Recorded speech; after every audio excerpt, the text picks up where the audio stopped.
Hi again, everyone. I'm Ollie Matthews. This is Refuge from Narcissism, and this refugee video is sponsored by contribution from Vincent. And here's his story. I did a video the other day, pretty short one. The narcissist doesn't live forever. And I said once I talked to the person, if they want, I would reveal, the backstory and who it was. Well, it was Vincent, whose father died. And this is important because let me give you some backstory. I don't know if I've given much backstory. I think I might have on one video. Vincent came to me a couple years ago, about 4 or 5 years ago. And Vincent's from actually South Florida. But at the time, he was attending an Ivy League school up north. And he was in, I think, his last semester, and he was at a point where he was having, a real hard time dealing with his father, basically a cuckold son husband, his mother a controlling borderline, his mother being 10 years older than his father as well, had a good 10 years on him. So there was a lot of infantilization, a lot of not being able to grow up in Vincent's life. And you can imagine the insecurity, the self-esteem issues that all of that brought on Vincent. And when I first talked to Vincent, he was, very down on himself, very sad. And understand, this is a guy who got himself into an Ivy League school and was about to graduate with, I don't know if it's I should know if it's an MBA. It's some sort of finance degree. Yet he felt like, he couldn't do anything right, or he couldn't get his parents out of his life because his mother was constantly looking to control his life. His father was just this son, husband, and cuck that enabled all of it. And through the years, I've found out a lot of stuff about his parents, his mother, how just awful a person his mother actually is. One thing he had found out is she had multiple abortions. Even after she had kids, she was still, I think, having abortions. So through these years, and it's been stories, a lot of Skypes, a lot of stories, and he graduated from his Ivy League school. He talked to me whenever he was going on job interviews, and he's had a few very, very good jobs. And I'm not saying in the banking world, finance, where he's controlling vast amount of wealth. He is not at this point a small player in anything at all. And, this all started happening when he decided to cut it clean and go no contact and keep these people out of his life. And through the years and the progression of the years and working his way through these companies, getting experience, moving from where he went to college, to one area and then to New York City. And very recently, and he stayed no contact basically the whole time, with attempts by the flying monkeys and some of the family members to try to hoover him back in. And he never took the bait, never went running back, never let himself get under that control.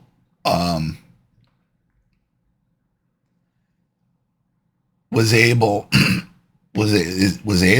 to now, at this point, this week, he's now interviewing with another corporation, okay, in finance. I'm not going to put it all out there, but you'd know who it is if I said it. It's it's a major company that everybody in the world would know who it is.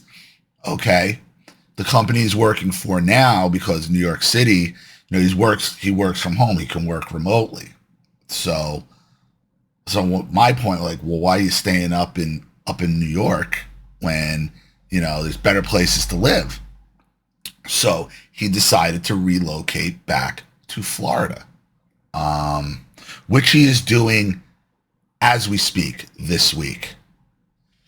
And in the process of moving back to Florida, that's when he's got another opportunity to interview with another company, okay, based out of Florida, because this is where everything's moving anyway. I was discussing, as part of our discussions, like, all this finance, all the corporate, all this is moving down to Florida anyway. And since you're working remotely, you're at a point, he's at a point now where, money isn't a hindrance for being able to keep his family away from him. He can pretty much go and move into, a place where they can't just walk in and come knocking on his door. So he, so now he's moving down to the West Coast of Florida, not here, not the same area where his parents are living. But in the process of all this is when he finds out that, his father died. And what I said to him, and my point, when I've discussed all this with him, and my point was like, wow, if you hadn't gone no contact, you'd have been down in South Florida probably the entire time. And you would have been there for your father dying. You would have put up with all that abuse. Okay, and your father still would have been dead, but you wouldn't have been anywhere near of what you're doing right now. Without no contact, you never would have had that clarity, and he never would have been able to make the move that he's moving. And it's almost like the stars aligned right. Just as he's moving back to Florida, one of his biggest hindrances was, is his family kind of trying to come and hunt him down and find him. And it's almost like, God is over, feels like God is looking over on him and kind of clearing the path and like, this is right. But none of that happens unless you have the courage to go out there on your own, okay, and live your own life. Have confidence in your own abilities and your own talents and your own intelligence. See, the narcissist is there to destroy your future. The narcissist is there to hold you down and keep you subservient to them.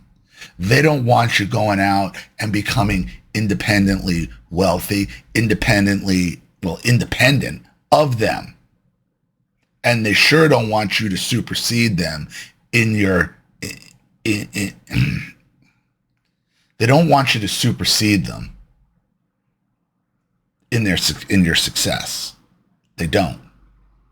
So, and I'm sorry if this is like a little rambly, because I'm trying to frame this right. I'm trying not to put this, put anything out there like on blast that, that somebody could try to use against them. God forbid somebody, and I don't think anybody watches this channel that he would know or even be able to make the connection.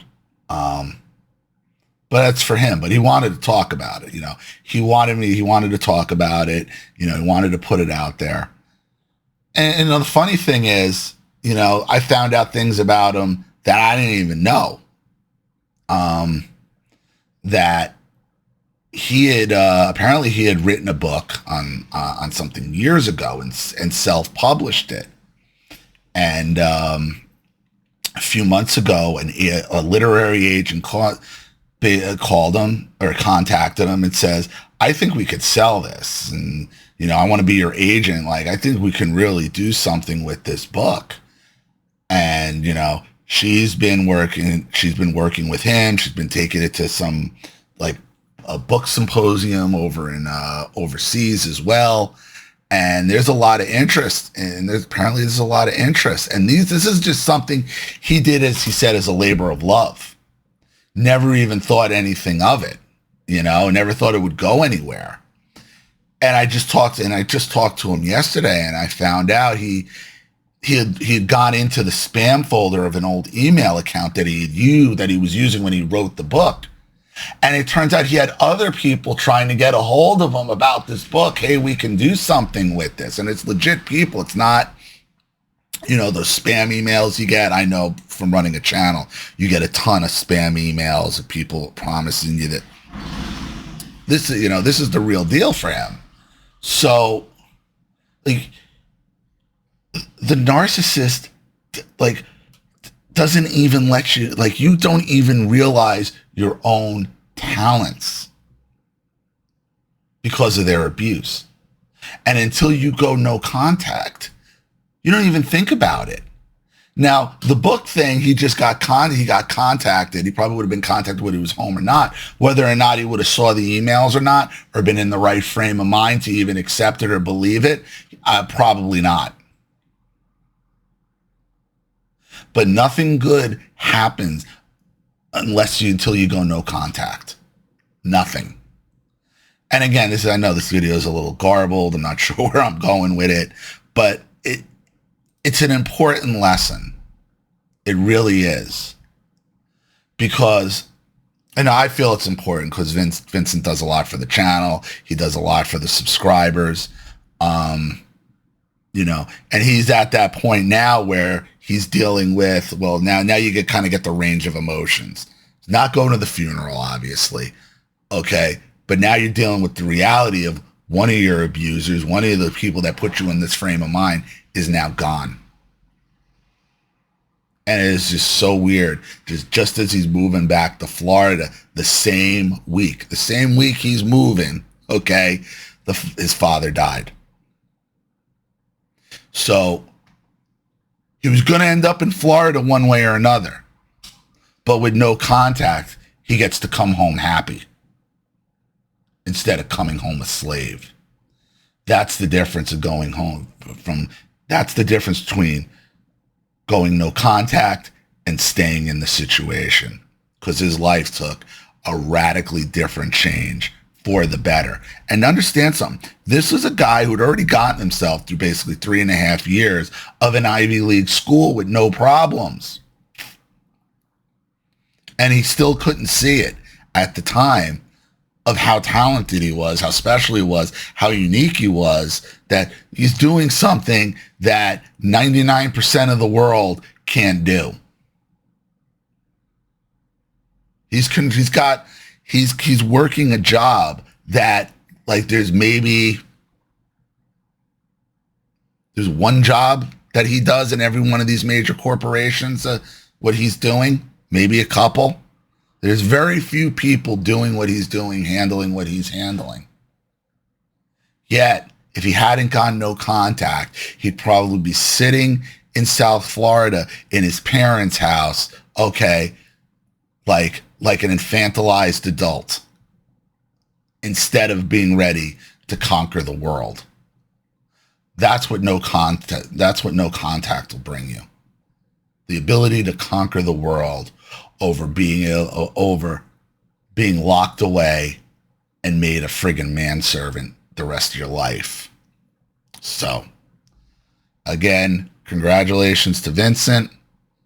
It's going to be a range of emotions that you're going to deal with, day to day, week to week, hour to hour over your father. None of them really, at the end of the day, he made his bed, now he can die in it. And that's exactly what happened. Because you have a life to live, we all have a life to live. So, a little public service message for everybody. Because the narcissist is going to die one day.